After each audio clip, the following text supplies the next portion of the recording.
Halo semuanya, udah pada tahu belum ini di mana? Tempat ini adalah Taman Satwa Tarujuro yang merupakan kebun binatang terletak di kota Surakarta. Tentunya kalian pada penasaran kan, ada apa sih di sini?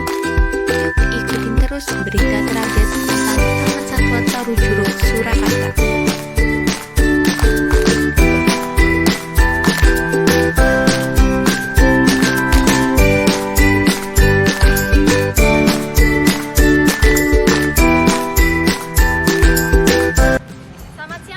Kembali bersama saya Evria Hera. Di sini saya sedang berada di Taman Satwa Tarujuro yang berlokasi di Jalan IR Sutami, Debres, Surakarta.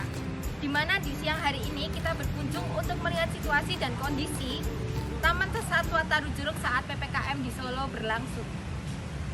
Pemirsa semuanya, di sini di samping saya ada Mbak Siti Rahmawati selaku magang yang ada di Taman Satwa Tarujuro. Oke, mungkin bisa kenalan dulu Mbak. Perkenalkan, nama saya Siti Rahmawati dari SMK 1 Karanganyar. Oh iya. Mungkin magang dari SMA mana atau SMK mana? Yang SMK 1 Karanganyar. Oh, udah berapa bulan ya Mbak ya? Magang di sini? 2 bulan. Oh, 2 bulan. Oh ya Mbak, di sini saya selaku mahasiswa misi mau sedikit tanya tentang kondisi Satwa Tarujuro ini sebelum PPKM, berarti sudah PPKM. Iya. Bagaimana kondisi pengunjung saat awal Taman Tarujuro ini dibuka pada saat PPKM? Yang pasti ada bedanya kalau PPKM itu pengunjungnya sepi gitu ya. Satu hari itu nggak ada 500 orang, itu nggak ada. Kalau ya sekarang satu hari itu bisa 2.000 orang lebih. Oh, berarti emang penurunannya lebih banyak juga ya? Lalu ada berapa banyak pengunjung yang datang setiap harinya kira-kira? Kurang lebih 3.000-an Mbak. Oh, kalau normalnya ya? Tapi kalau semuanya pas dulu PPKM itu berarti 100 mungkin ada nggak ya Mbak? Kalau 100 mungkin ada, tapi kalau 500 Berarti emang penurunannya lebih banyak.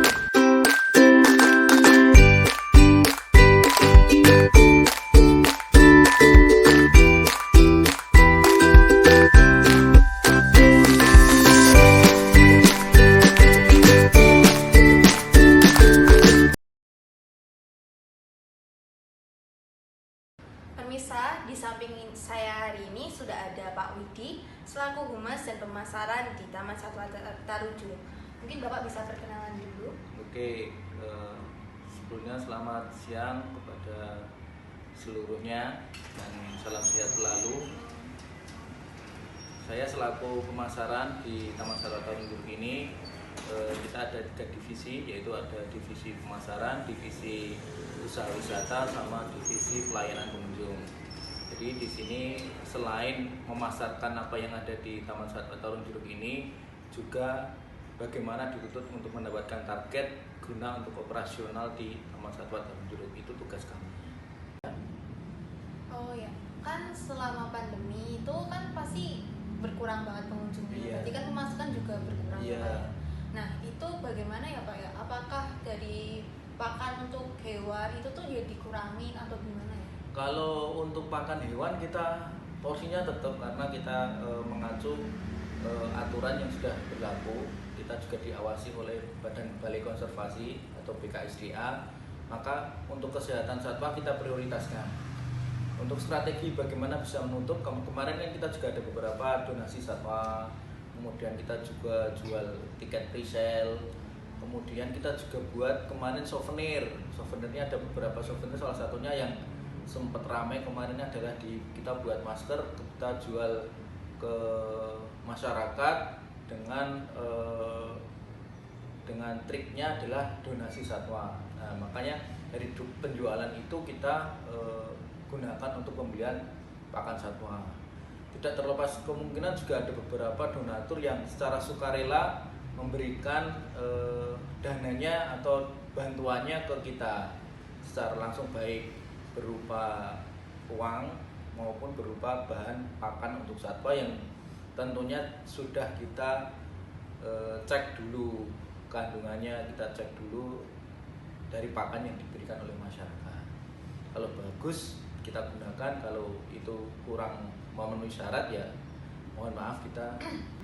Lalu bagaimana cara pemasaran dan humas agar tetap eksis Taman Tarujuruk setelah PPKM ataupun pas pandemi? Iya, kita kemarin karena kita harus dituntut untuk tetap eksis dalam hal Taman Satwa Tarujuruk itu, walaupun di dalam pandemi tetap masih ada. Kita yang paling efisien adalah di sosial media atau di pemasaran online-nya.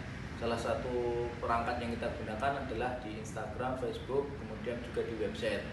Kita kalau kemarin pas ditutup kita juga ada beberapa live Instagram, kemudian di YouTube kita juga ada beberapa konten-konten kita buat. Guna apa? Guna untuk agar Taman Satwa Tarujuruk tetap bisa dikenal walaupun dalam keadaan tutup.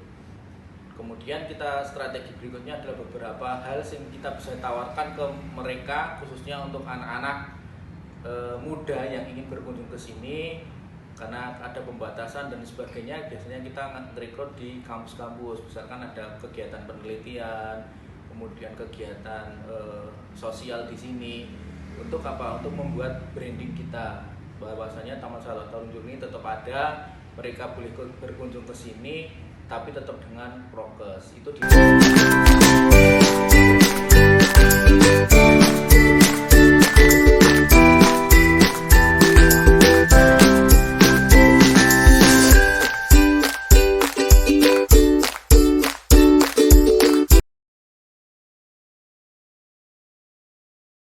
Mungkin bisa perkenalan dulu Bu. Iya, Namanya siapa? saya Ibu Ani Prasetyo. Iya. Saya juga alumnus Unisri Pertanian Ya. tahun 86, 86-87 periodenya.